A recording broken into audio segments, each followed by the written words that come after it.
കൊല്ലം ഉമേനല്ലൂർ ശ്രീ ബാലസുബ്രഹ്മണ്യ സ്വാമി ക്ഷേത്രത്തിൽ നടന്ന ആനവാൽ പിടി ചടങ്ങ് നാടിന് ആവേശമായി.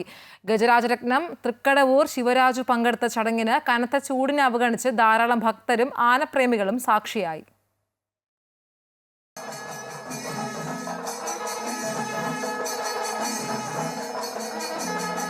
ഭാരതത്തിലെ മറ്റൊരു ക്ഷേത്രത്തിലുമില്ലാത്ത ഒരു ആചാരമാണ് ആനവാൽ പിടി. സുബ്രഹ്മണ്യൻ്റെയും ഗണപതിയുടെയും ബാല്യകാല വിനോദങ്ങളെ അനുസ്മരിപ്പിക്കുന്ന ഒരു അത്യപൂർവ ചടങ്ങ്.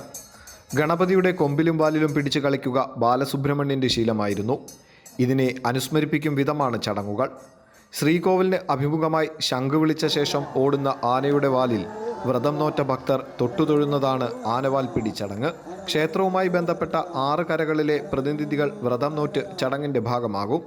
തൃക്കടവൂർ ശിവരാജുവാണ് കുട്ടിക്കാലം മുതൽക്കേ ചടങ്ങിനെത്തുന്നത്. ബാലസുബ്രഹ്മണ്യനും ഗണപതിയും തമ്മിലുള്ള ബാല്യകാല കുസൃതികൾ. സുബ്രഹ്മണ്യൻ ഗണപതിയുടെ കൊമ്പിലും വാലിലും ഒക്കെ പിടിക്കുക, അതിനെ പറ്റിക്കുക, അത് അവർ കളിക്കുക, മുകളിൽ കയറുക, അതിൻ്റെയൊക്കെ ഒരു സ്മരണയാണ് ഈ ആനവാൽ പിടിയുടെ ഒരു ഐതിഹ്യം. കേരളത്തിലെ പ്രധാനപ്പെട്ട ബാലസുബ്രഹ്മണ്യ ക്ഷേത്രങ്ങളിലൊന്നാണ് കൊല്ലം ജില്ലയിലെ ഉമേനല്ലൂർ ശ്രീ ബാലസുബ്രഹ്മണ്യ സ്വാമി ക്ഷേത്രം. പഴനി കഴിഞ്ഞാൽ പടിഞ്ഞാറോട്ട് ദർശനമുള്ള ബാലസുബ്രഹ്മണ്യ സ്വാമി ക്ഷേത്രമാണിത്.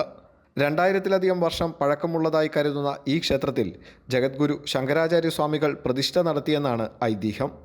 അമൃത ന്യൂസ്, കൊല്ലം.